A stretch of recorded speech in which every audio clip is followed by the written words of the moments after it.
Yo, what's happening? Yo, let's just be really excited because we got lots to talk about with the current and future of NASCAR. I think that we should really rejoice, man, and appreciate that NASCAR is taking these proper steps and bettering this sport and moving forward.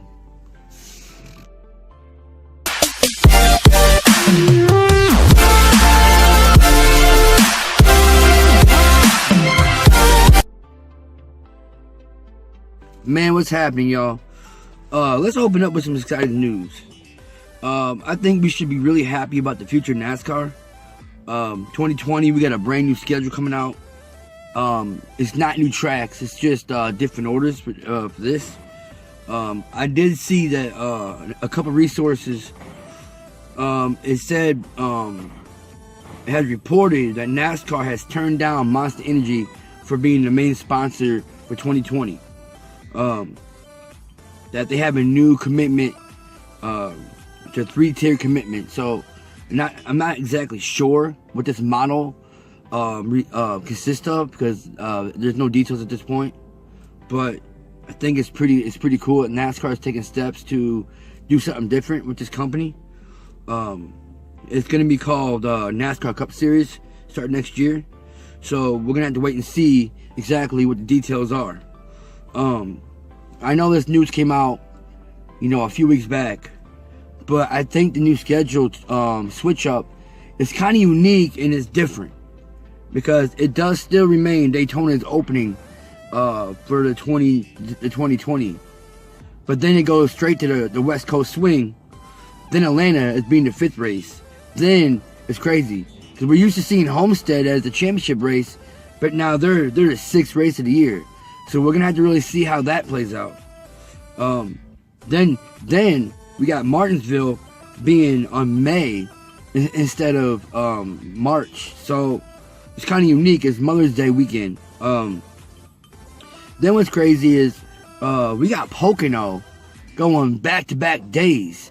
We don't know exactly if this is gonna be the same car, or if they're bringing 2 or 3 cars, or if it's just gonna be the 2 cars. Because what happens if they wreck in practice or qualifying? Then we have 1 car for both races. And we all know that these cars, really they get beat up during these races. You see the steam coming from the motor, usually in victory lane. So this ought to be interesting to see if it's 2 or 3 cars they bring to each race, in that way. Then what's crazy is they swapped Daytona and Indianapolis. So now we're used to seeing Daytona on the 4th of July weekend, and now it's Indianapolis. I'm not sure. There's not a lot of happy people about it, but I think them switching Daytona to be the last race of the regular season is kind of unique because it gives somebody like a small team like German Racing and or Richard Petty or someone who don't normally win. It gives them a chance to get in the playoffs and go for there. It's pretty much a wild card race. I know a lot of people like the wrecks, but that's not what I like. I like the opportunity that people get and they make the best out of what they have. A lot of these small teams don't have the money, sponsor backup, to get a lot of the engines speed up to like Joe Gibbs and Penske and Stewart Haas Racing. So this right here gives them an opportunity to even the playing fields in this particular race, because you never know if they might survive by points if what would happen to Roval, because the Roval is the 2nd wild card in the playoffs at the end of that round. The first one's Bristol, and then the 3rd one's Martinsville. So you never know from the accidents who might slip in the championship 4. And speaking of that, we go to Phoenix as the championship race. Now this is crazy because what's really gonna happen? Is this really a race based on skill?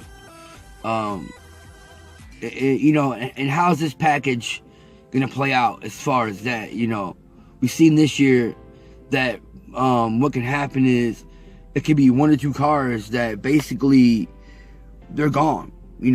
They're head of the field, and so how is that going to play out in the championship? You know, that's going to be unique to watch that aspect of it. Then we move on to 2021. The scheduling for 2021 is possibly adding new tracks. You know, places like Iowa, places like it's a road course. I can't remember the name of it, but I know people are complaining about more short tracks and more road courses. You know, you know what? Them slowing down the horsepower. I like 1.5 mile tracks, and I like the 2.0 mile tracks like Daytona and Talladega. I really enjoyed it when they had tandem racing. When that was allowed, it brought a lot of excitement because you've seen a lot of two teams this racing on the track, and it brought a lot of excitement and unpredicting moments at the finish. This pack racing in a single file is not so exciting, but because I'm not somebody that enjoys a lot of the wrecks.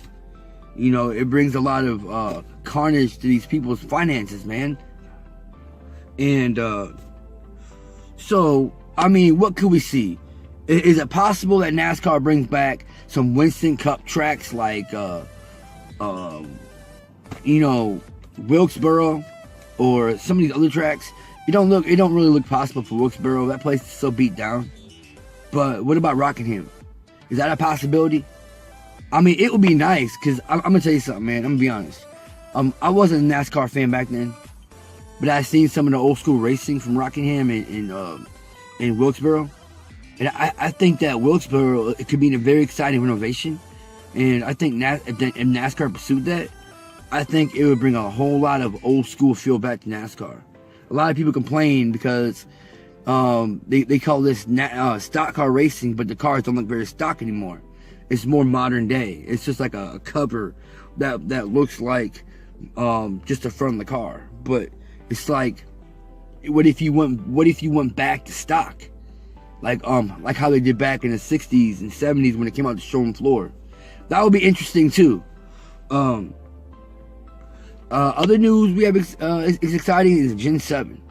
What to expect from the Gen 7? Not a lot of people know.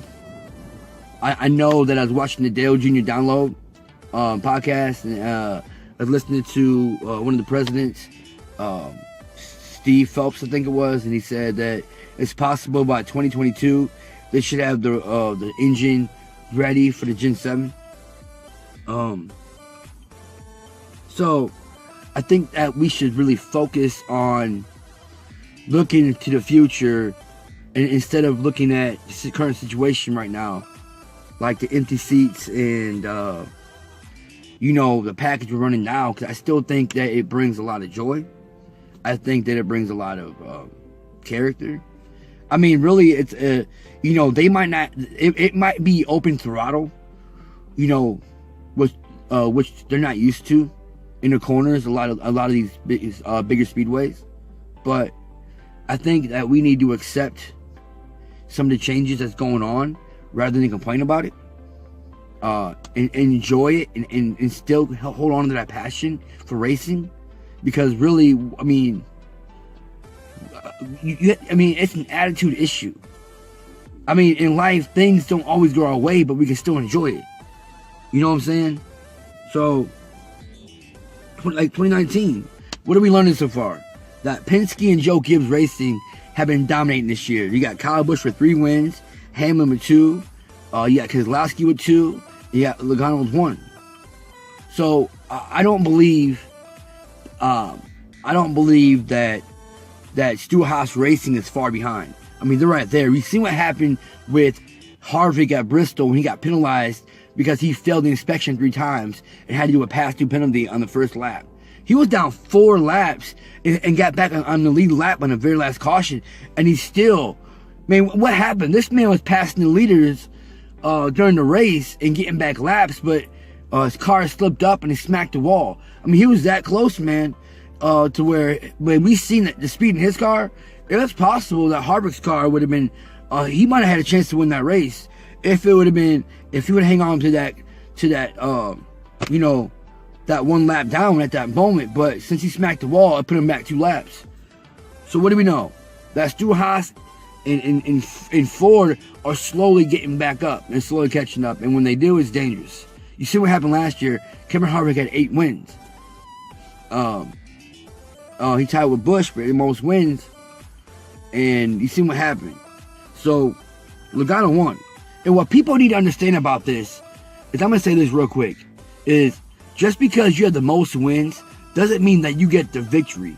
You know how sports is, like baseball and football. There's teams that barely make it in the playoffs by the wild card. And you see what happened to the San Francisco Giants, 2010, 2012, and 2014. They all made it in the playoffs by the wild card, and they still won the World Series. So it's not out of the question that you might only have 1 win. Or, for example, you see Ryan Newman a few years ago in the championship round, didn't have any wins, was that close to being a champion by a victory. So people have to understand, just because you have more wins doesn't mean that you become champion. It just means that you have a decent, good year.